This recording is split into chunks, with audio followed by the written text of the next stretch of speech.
¿Sabías que incluso las empresas más exitosas tuvieron sus grandes fracasos? En los años 90, muchas marcas lanzaron productos que prometían cambiar el futuro, pero terminaron siendo un completo fracaso. Hoy vamos a repasar 10 productos de los 90 que fracasaron. Desde consolas, cámaras, zapatillas, bebidas y comidas que nadie quiso probar. Comencemos. Número 10. Microsoft Bob. A mediados de los 90, Microsoft buscaba que las PC fueran más fáciles de usar. Antes de Windows 95, todavía todo era poco intuitivo, así que crearon una interfaz en forma de casa virtual, donde cada habitación representaba una función. El asistente era un perrito llamado Rover, y detrás del proyecto estaba Melinda French, luego Melinda Gates. Microsoft invirtió millones de dólares en su desarrollo y publicidad, convencido de que Bob iba a revolucionar la forma de usar las computadoras personales. Pero, cuando salió al mercado, nadie lo quiso. Microsoft Bob falló porque era lento, exigía demasiada memoria, y muchos usuarios no podían hacerlo funcionar. Además, era caro, costando unos $100, pese a no ser un sistema operativo. En menos de un año lo retiraron del mercado, y fue considerado uno de los peores productos tecnológicos de su época. Número 9. Apple QuickTake 100. En una época donde casi nadie hablaba de cámaras digitales, la empresa presentó un invento revolucionario, la Apple QuickTake 100, una cámara que prometía eliminar los rollos de película y llevar las fotos directamente a la computadora. Antes todo era fotografía analógica y había que revelar los rollos para ver las fotos. Apple, junto a Kodak, presentó otra idea: tomar una foto y verla al instante en la computadora. Así nació la QuickTake 100, lanzada en 1994 por $749, un precio muy alto para una cámara doméstica. El entusiasmo por la QuickTake 100 se apagó rápido. Solo guardaba 8 fotos en máxima calidad, no tenía pantalla, y conectarla a la computadora era lento y poco práctico. Además, funcionaba únicamente con equipos Apple, lo que reducía mucho su público. Aunque la promocionaron como la cámara del futuro, la gente todavía no entendía para qué servía una cámara sin rollo, y los profesionales la veían como un juguete caro. A mediados de los 90, Apple estaba en malos tiempos y acumulaba productos fallidos. Cuando Steve Jobs volvió en 1997, canceló la línea QuickTake y otros proyectos que no eran rentables. Número 8. General Magic Link. General Magic, una empresa fundada en 1990 por ex-empleados de Apple, entre ellos Mark Porat, Andy Hertzfeld y Bill Atkinson. En 1994 lanzaron su primer producto, el Magic Link, fabricado por Sony. Era un pequeño dispositivo con pantalla táctil, lápiz óptico y un sistema operativo propio llamado Magic Cap. Permitía enviar correos electrónicos, guardar contactos, tomar notas y conectarse a servicios en línea a través de módem. El mundo no estaba listo para el Magic Link. Las conexiones eran lentas y caras. Internet era limitado y el dispositivo costaba unos $800 más una suscripción mensual. Aún así, General Magic dejó un legado. Varios de sus ingenieros terminaron creando tecnologías clave como el iPod, el iPhone y Android. Número 7. McDonald's Arch Deluxe.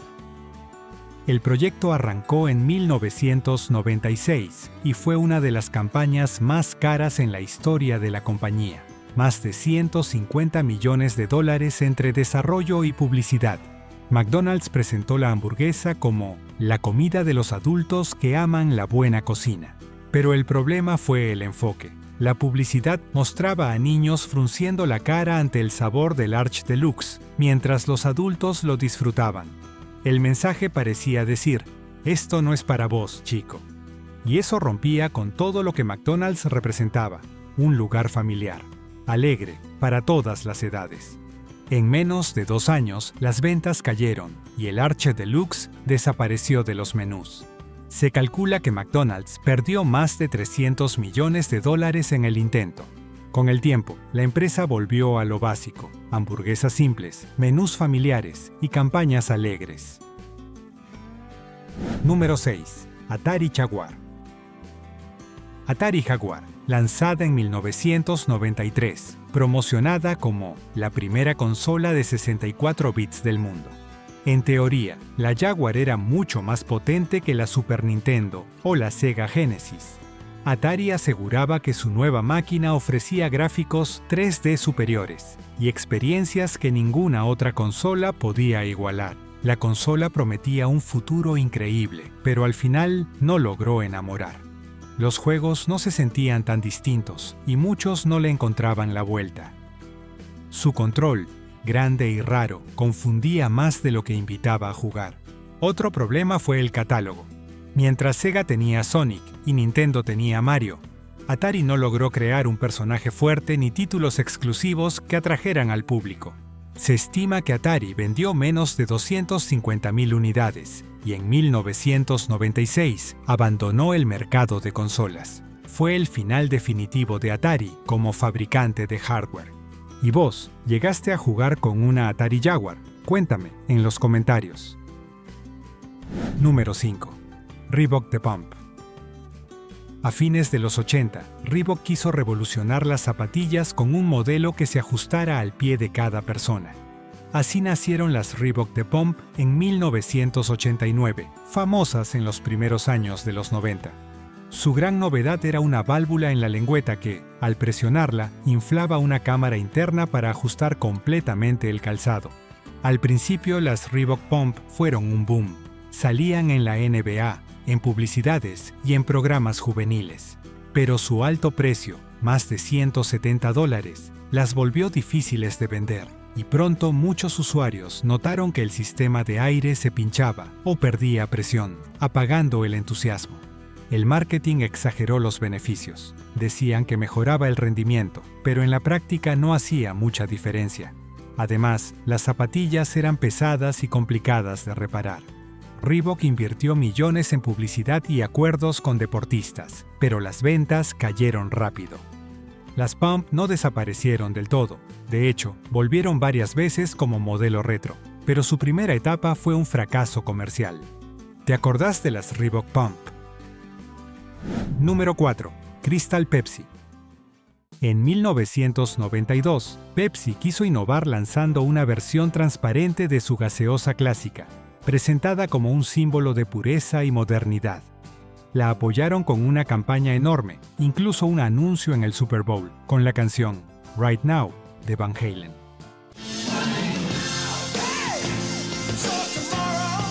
El producto generó una gran expectativa. En los primeros meses se vendió bien, sobre todo por curiosidad, pero pronto la gente empezó a notar algo. No sabía igual. Tenía menos cafeína y un gusto más suave, algo entre gaseosa cítrica y cola diluida.